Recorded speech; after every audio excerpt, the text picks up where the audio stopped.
வணக்கம்.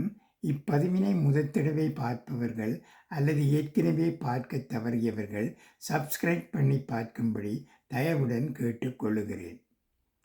Busy busy என்ற வார்த்தையில் மூழ்கி வாழ்க்கையை இழந்து விடாதே. உன்னிடம் ஒரு முக்கியமான கேள்வி. தினமும் காலையில் எழுந்து வேலைக்கு போகிறோம், இரவு வீட்டிற்கு திரும்புகிறோம், சாப்பிட்டு தூங்குகிறோம், மறுநாளும் அதே ரொட்டீன். இந்த சூழலில் சிக்கிக்கொண்டு நாம் உண்மையில் முன்னேறுகிறோமா அல்லது வெறுமனே ஓடிக்கொண்டிருக்கிறோமா? பலருக்கு இந்த கேள்வி தோன்றுவதில்லை. ஏனென்றால் அவர்கள் பிஸி என்ற வார்த்தையில் மூழ்கிவிட்டார்கள். பிஸி என்பது வெற்றியின் அடையாளமா?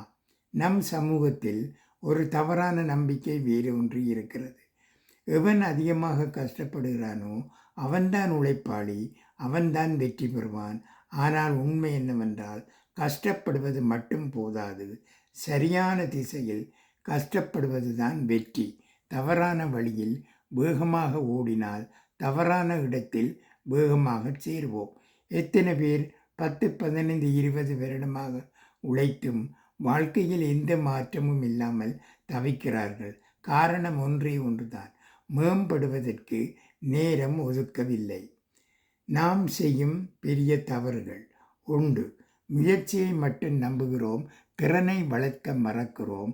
உழைப்பு அவசியம், ஆனால் உழைப்புடன் திறமையும் சேர்ந்தால்தான் வெற்றி நிரந்தரமாகும். ஒரு தச்சன் கையால் மட்டும் மரம் வெட்டலாம், ஆனால் கோடரியை கூர்மைப்படுத்தி கொண்டால் அதே வேலையை பாதி நேரத்தில் செய்யலாம்.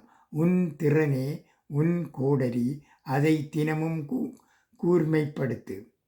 2வது, நேரமில்லை என்று புதியதை கற்று மறக்கிறோம். உண்மையில் நேரமில்லை என்பது பொய். நாம் யாரும் 24 மணி நேரத்திற்கு மேல் வாழவில்லை. ஆனால் சிலர் அதே 24 மணி நேரத்தில் படிக்கிறார்கள், வளர்க்கிறார்கள், மாறுகிறார்கள். தினமும் வெறும் 30 நிமிடம் ஒரு புதிய திறன் கற்றுக்கொண்டால் ஒரு வருடத்தில் 182 மணி நேரம் கற்றிருப்போம். இது சிறியதல்ல, இது வாழ்க்கையை மாற்றும் முதலீடு. 3வது, நான் செய்வது சரிதான் என்ற திமிரில் நிற்கிறோம்.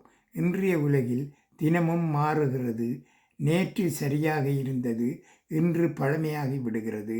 யாரோ ஒருவர் புதிய வழி சொல்லும் போது, இது எனக்கு தெரியும், இப்படித்தான் செய்வார்கள் என்று டிஸ்மிஸ் செய்கிறோம். இந்த ஈகோ தான் வளர்ச்சியின் மிகப்பெரிய எதிரி. மாறுவதை பலவீனம் என்று நினைக்காதே, மாறுவதே மனிதனின் மிகப்பெரிய பலம். இம்ப்ரூவ்மெண்ட்டை 4வது, இம்ப்ரூவ்மெண்ட்டை கூடுதல் சுமை என்று நினைக்கிறோம். புதிதாக ஒன்று கற்றுக்கொள்வது, புதிய சிஸ்டம் அடாப்ட் செய்வது முதலில் கஷ்டமாக தோன்றும். ஆனால் அந்த ஒரு முறை கஷ்டப்பட்டால் மீதி வாழ்க்கை எளிதாகும். இன்று சிறிது முதலீடு செய்தால் நாளை பெரிய லாபம் கிடைக்கும். இம்ப்ரூவ்மெண்ட் என்பது சுமை அல்ல, அது உன் எதிர்காலத்திற்கான முதலீடு. 5வது, ஒப்பிட்டு கொண்டே இருக்கிறோம், ஆனால் ஆய்வு செய்வதில்லை. அவன் என்னை விட அதிர்ஷ்டசாலி, அவளுக்கு வாய்ப்பு கிடைத்தது, எனக்கு நேரம் சரியில்லை என்று சொல்கிறோம். ஆனால் அவர்கள் என்ன வித்தியாசம் செய்கிறார்கள் என்று கற்றுக்கொள்வதில்லை. மற்றவர்களின் வெற்றியை பார்த்து பொறாமைப்படாதே, அதிலிருந்து பாடம் கற்றுக்கொள். கம்ஃபர்ட் ஜோனில் இருக்கும் பாதுகாப்பை விட மறக்கிறோம். பழக்கமான வழி எப்போதும் சேஃபாக தோன்றும், ஆனால் அந்த சேஃப்டி உன்னை ஒரே இடத்தில் நிறுத்திவிடும். வாழ்க்கையில் வளர வேண்டுமென்றால் டிஸ்கம்ஃபர்ட்டை நண்பனாக ஏற்றுக்கொள்ள வேண்டும். வலி இல்லாமல் வளர்ச்சி இல்லை. மேம்பாட்டிற்கான எளிய படிகள். படி 1, ஒவ்வொரு நாளும் 30 நிமிடம் கற்று.